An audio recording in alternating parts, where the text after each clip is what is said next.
Sablay na naman daw itong si Mr. Robin Padilla. Gano'n naman eh. Normal sa kanya yan, yung sumablay.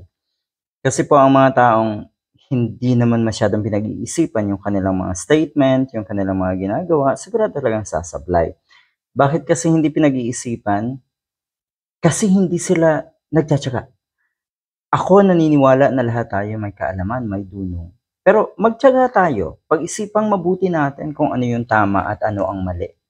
Dahil pag pinili natin ang tama, sigurado lalabas na mabuti kung ano yung gusto natin gawin, lalabas na positibo kung ano yung gusto nating sabihin.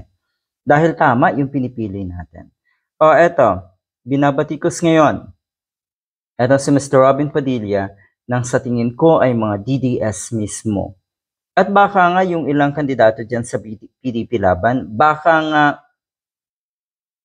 bad shot na rin ang dating netong si Mr. Robin Padilla. Bad shot na rin sa kanila etong si Mr. Padilla.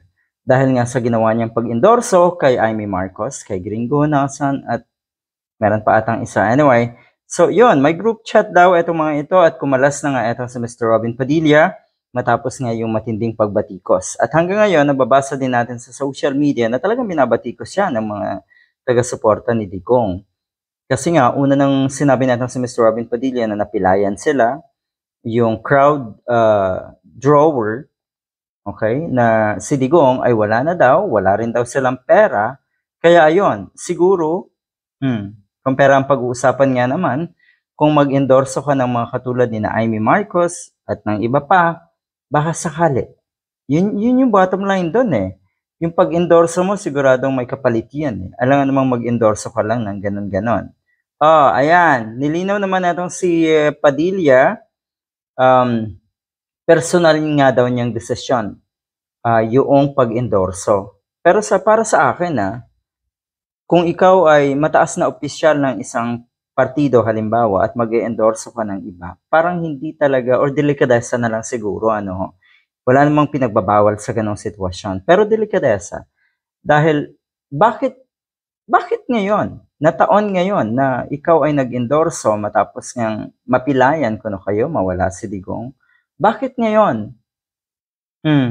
Anong gaano kalaki yung pangangailangan ng isang Mr. Robin Padilla para, kung tutuusin, para ilaglag yung mga kandidato ng PDP laban?